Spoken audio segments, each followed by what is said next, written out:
ये मोदी की गारंटी है। अब वो जब लोगों ने ऑब्जेक्शन किया तो वो मोदी सरकार होगी, भारत सरकार नहीं है वो। पहले मोदी की गारंटी, अब मोदी सरकार की गारंटी। ये संविधान के विरुद्ध देश के प्रधानमंत्री द्वारा काम किया जा रहा है। माननीय राहुल गांधी जी से मेरा बड़ा विनम्र निवेदन है, पता नहीं उन्हें कौन सलाह देता है, विपक्ष को ईवीएम के विरुद्ध सड़क पर उतरकर लड़ाई लड़नी चाहिए और ईवीएम का बहिष्कार करते हुए चुनाव का बहिष्कार करना चाहिए।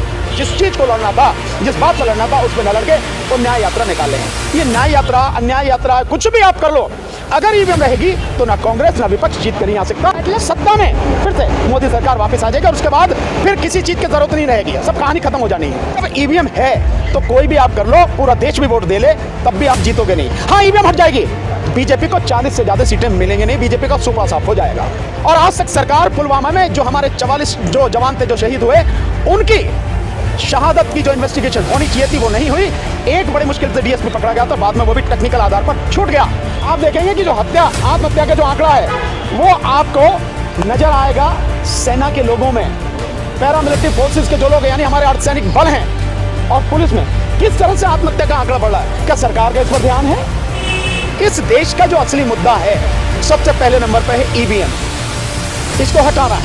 इस देश में दूसरा मुद्दा है महंगाई, इस देश में तीसरा मुद्दा है शिक्षा, इस देश में चौथा मुद्दा है बेरोजगारी, इस देश में पांचवा मुद्दा है महिलाओं की सुरक्षा, इस देश में अगला मुद्दा है किसानों की बद से बदतर होती हुई स्थिति, इस देश में अगला मुद्दा है जो मजदूरों की स्थिति दिन प्रतिदिन खराब होती चली जा रही है वो, और मुद्दा है कि इस देश में किस तरह से शिक्षित बेरोजगार मजदूर, युवा और किसान, उनकी आत्महत्या का आंकड़ा लगातार बढ़ता चला जा रहा है।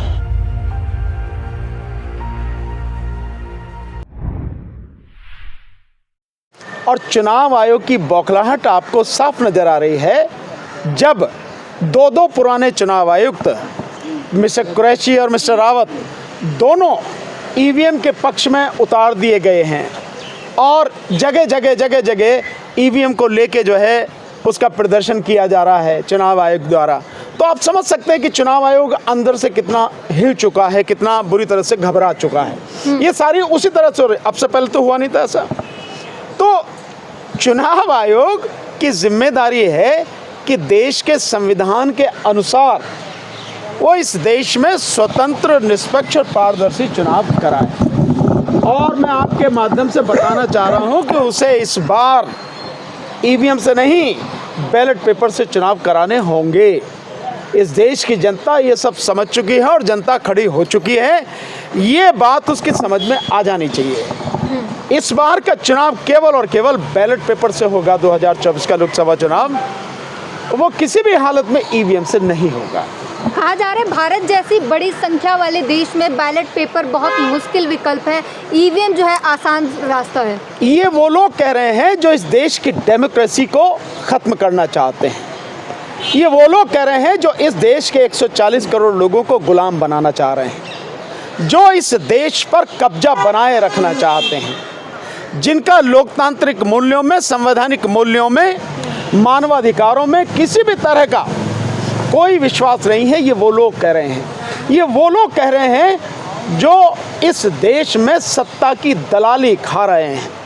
ये वो लोग हैं जो हर तरह से, हर कीमत पर सत्ता में बने रहना चाहते हैं। आम जनता से पूछो आप, और आम जनता का रेस्पॉन्स क्या है। मैंने अभी आपको बताया कि जो हमने मिस कॉल का नंबर दिया, वो हमारा मिस कॉल का नंबर 9667722062। पिछले, मैंने अभी आपको थोड़ी देर पहले बताया था कि पिछले 45 घंटे में जब से हमने बिल्कुल उसको ठीक किया है, टेक्निकली ठीक हो गया है, आप समझिए कि परसों शाम करीब 7 बजे के बाद से जब से वो स्टार्ट हुआ है अब तक उस पर, जो अभी 1 घंटे पहले की मैं फिगर बता रहा हूँ, 2,30,000 कॉल उस पर आ चुकी हैं। तो किस स्पीड से उस पर कॉल आ रही हैं आप इसका अंदाज़ा नहीं लगा सकते। इसी से जनता किस तरह से इस मुद्दे को बहुत सीरियसली ले रही है और जनता किस तरह से इस बार ईवीएम को हटाने पर तुली है, इसका अंदाजा आप लगा सकते हैं। सर, आप यहाँ ईवीएम की बात कर रहे हैं, देश का तो पूरा माहौल ही बदल गया, जैसे पुलवामा के टाइम पे बदला, अब राम मंदिर में प्राण प्रतिष्ठा हो गई। नहीं, मुझे नहीं लगता कि आप जो बात कर रहे हैं उसमें कोई सच्चाई है। जो लोग वहाँ अपना काम कर रहे हैं उनको अपना काम करने दें।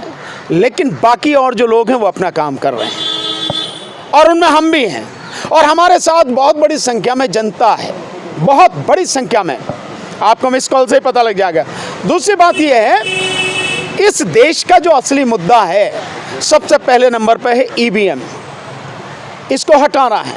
इस देश में दूसरा मुद्दा है महंगाई, इस देश में तीसरा मुद्दा है शिक्षा, इस देश में चौथा मुद्दा है बेरोजगारी, इस देश में पांचवा मुद्दा है महिलाओं की सुरक्षा, इस देश में अगला मुद्दा है किसानों की बद से बदतर होती हुई स्थिति, इस देश में अगला मुद्दा है जो मजदूरों की स्थिति दिन प्रतिदिन खराब होती चली जा रही है वो, और मुद्दा है कि इस देश में किस तरह से शिक्षित बेरोजगार मजदूर, युवा और किसान, उनकी आत्महत्या का आंकड़ा लगातार बढ़ता चला जा रहा है। जो आंकड़े आ रहे हैं वो बहुत डराने वाले हैं और ये वो आंकड़े हैं जो कि पूरे नहीं हैं। पूरे आंकड़े आपकी रूह कपा देंगे, इतने ज़बरदस्त आंकड़े हैं आत्महत्या के। और केवल यही नहीं है, आप देखेंगे कि जो आत्महत्या का जो आंकड़ा है वो आपको नज़र आएगा सेना के लोगों में, पैरामिलिट्री फोर्सेस के जो लोग हैं यानी हमारे अर्धसैनिक बल हैं और पुलिस में, किस तरह से आत्महत्या का आंकड़ा बढ़ रहा है। क्या सरकार का इस पर ध्यान है? क्या सरकार को सबसे पहले सरकार की जिम्मेदारी क्या है? देश के प्रधानमंत्री की जिम्मेदारी क्या है? संविधान के अनुसार लोगों के लिए काम करना, लेकिन प्रधानमंत्री जो काम कर रहे हैं वो संविधान के विरुद्ध सारा काम हो रहा है। लेकिन सर एक और चीज़ है, जहाँ लोग एक तरफ हमारा सेकुलर राष्ट्र है, आप ईवीएम से चुनाव हटा के बैलेट पेपर से लाना चाह रहे हैं, लेकिन वहीं जब देख रहे हैं कि लोगों के घरों पर ज़बरदस्ती झंडे लगवाए जा रहे हैं जय श्री राम के। नहीं, ये जो सारी चीज़ें मैं जो कह रहा हूँ ये संविधान के विरुद्ध देश के प्रधानमंत्री द्वारा काम किया जा रहा है। ये जो सारी चीज़ें की जा रही हैं वो भारत के प्रधानमंत्री हैं, किसी धर्म विशेष के प्रधानमंत्री नहीं हैं। और देश में अभी तक संविधान है और देश का संविधान जो कहता है कि सरकार का कोई धर्म नहीं होगा, सरकार निरपेक्ष हो, बिल्कुल निष्पक्ष होगी। और प्रधानमंत्री क्या है? सरकार। तो वो संविधान के विरुद्ध काम कर रहे हैं, मैं इसलिए लगातार कह रहा हूँ। लेकिन ये देश की जनता लगातार इस बात को देख रही है। देश के प्रधानमंत्री का काम है इस देश के जो भयानक बेरोजगारी है उसको दूर करना। एक बड़ा नारा दिया जा रहा है, बड़ा ठोक के, सीना ठोक के कहा जा रहा है ये मोदी की गारंटी है। अब वो जब लोगों ने ऑब्जेक्शन किया तो वो मोदी सरकार हो गई, भारत सरकार नहीं है वो। पहले मोदी की गारंटी, अब मोदी सरकार की गारंटी। तो मेरा एक सवाल है भाई, 2014 में जिसने 2 करोड़ रोजगार प्रतिवर्ष देने की बात कही थी वो किसकी गारंटी थी? वो कौन बेईमान था, कौन मक्कार था जिसने वो 2 करोड़ लोगों को रोजगार देने की गारंटी दी थी? कौन था भाई धोखेबाज वो? मैं जानना चाहता हूँ, ये सवाल मेरे मन में। जिसने कहा था इस देश में किसानों की आय दुगनी करेंगे, उनको जो एमएसपी है, जो स्वामीनाथन कमीशन की रिपोर्टर्स फॉर C2 वो देंगे। वो कौन आदमी था जो आज गारंटी दे रहा है? वो कौन आदमी था जो देश से भ्रष्टाचार खत्म करने की बात कर रहा था? वो कौन बेईमान था? वो कौन मक्कार था जिसने ये गारंटियां दी भाई? वो कौन था? मैं ये जानना चाह रहा हूं मैं, जो आज गारंटी दी जा रही है। तो और वो कौन था जिसने कहा था कि 100 स्मार्ट सिटी बनाऊंगा? वो कौन था जिसने कहा डिजिटल इंडिया बनाऊंगा? वो कौन था भाई? तो ये सारी चीजें भी पूछने की जरूरत है कि भाई उस आदमी, उसका नाम बताओ, वो कौन बेईमान था जिसने इतनी गारंटियां पहले दी थी।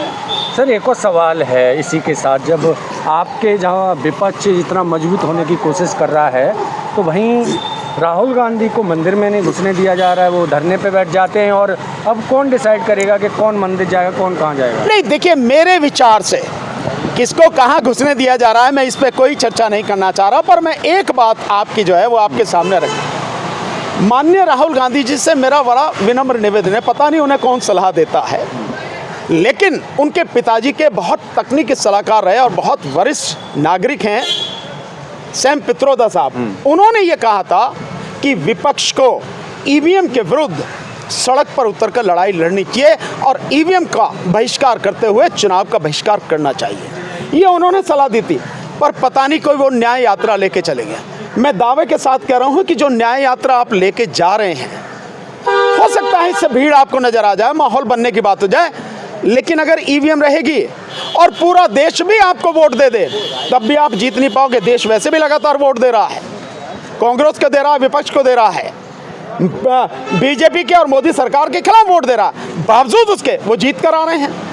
और जीत कर किससे आ रहे हैं? ईवीएम से। सो ईवीएम को खत्म करना उनकी पहली प्राथमिकता होनी चाहिए थी, पर पता नहीं ऐसा क्यों किया जा रहा है कि जिस चीज को लड़ना था, जिस बात पर लड़ना था, उस पर न लड़के वो न्याय यात्रा निकाल रहे हैं। ये न्याय यात्रा, अन्याय यात्रा, कुछ भी आप कर लो, अगर ईवीएम रहेगी तो ना कांग्रेस ना विपक्ष जीत कर नहीं आ सकता। मतलब सत्ता में फिर से मोदी सरकार वापस आ जाएगी और उसके बाद फिर किसी चीज की जरूरत नहीं रहेगी, सब कहानी खत्म हो जानी है। सर एक मतलब और विपक्ष गलत डायरेक्शन में मेहनत कर रही है, गलत डायरेक्शन में नहीं, मेरा मानना यह है कि सही दिशा ये है। हाँ। अगर ईवीएम हट गई तो किसी यात्रा की जरूरत नहीं है, अपने आप ही जीत जाएगी, कांग्रेस जीत जाएगी, विपक्ष जीत जाएगा। आज की तारीख में भी आप देखिए कि कांग्रेस के पास में 12 करोड़ वोट है और अब तो और भी ज्यादा होगा उसका वोट, लेकिन बावजूद उसके वो जीत नहीं रहे ना। कारण क्या है? मध्य प्रदेश में इतनी बढ़िया स्थिति, राजस्थान में इतनी बढ़िया स्थिति, छत्तीसगढ़ में इतनी बढ़िया स्थिति, बावजूद उसके उन्हें हरा दिया गया और लगातार अब केस भी यहाँ चल रहा है उसके विषय में। तो जब ईवीएम है तो कोई भी आप कर लो, पूरा देश भी वोट दे ले, तब भी आप जीतोगे नहीं। हाँ, ईवीएम हट जाएगी, बीजेपी को 40 से ज़्यादा सीटें मिलेंगे नहीं, बीजेपी का सुपड़ा साफ हो जाएगा। सर एक बहुत ज़्यादा चर्चा का विषय बना हुआ है कि जब 2019 का जो चुनाव था, जब पुलवामा हमला हुआ था तो पूरा माहौल बदल गया था, और इसी समय जब राम मंदिर हो रहा है तो देश का पूरा राम राज्य की तरफ। ये लोगों को मूर्ख बनाने का तरीका है। पुलवामा के समय माहौल नहीं बदला था, सबको मालूम है। और आज तक सरकार पुलवामा में जो हमारे 44 जो जवान थे जो शहीद हुए, उनकी शहादत की जो इन्वेस्टिगेशन होनी चाहिए थी वो नहीं हुई। एक बड़ी मुश्किल से डीएसपी पकड़ा गया था और बाद में वो भी टेक्निकल आधार पर छूट गया, क्योंकि 90 दिन में वो चार्जशीट फाइल नहीं हुई थी, वो सब कुछ हो गया। सो उसकी इन्वेस्टिगेशन आज तक भी नहीं बता सके कौन थे हमलावर। तो इसका मतलब, और मैंने एक हफ्ते के बाद ही, जब पुलवामा हुआ 14 फरवरी 2019 को, उसके एक हफ्ते बाद ही साउथ दिल्ली में जब मीटिंग हुई थी, मैंने उसी में कहा था कि ये सब कुछ बीजेपी का, प्रधानमंत्री मोदी का करा हुआ है सारा कांड। तो उस समय भी माहौल नहीं बदला था। उस माहौल को बताने की ज़बरदस्ती जो उसका गोदी मीडिया है, उसके माध्यम से ये बताने की कोशिश की गई कि इसकी वजह से माहौल बदल गया। तो इसीलिए अभी भी यही है, बिल्कुल वही चीज़ है। सो उस समय भी उनको जीत नहीं मिली थी, वो जीत भी उस सारी की सारी ईवीएम की थी। अब रही आज जो है क्या, देश की जनता भुखमरी के कगार पर है, लगातार देश कर्जे में डूबता चला आ रहा है। आप पूछो, मोदी जी ने पिछले 9 साल में 150 लाख करोड़ रुपया कर्जा लिया है। किया क्या इसका? कितनों को रोजगार मिला, कितनों को शिक्षा मिली, कितने हॉस्पिटल, डॉक्टर, दवाइयाँ किस किस को मिली, क्या स्वास्थ्य सुविधाएं मिली लोगों को, कितने मजदूरों की जिंदगी सुधर गई, कितने जो है किसान, उनको जो है उनका जीवन बेहतर हुआ।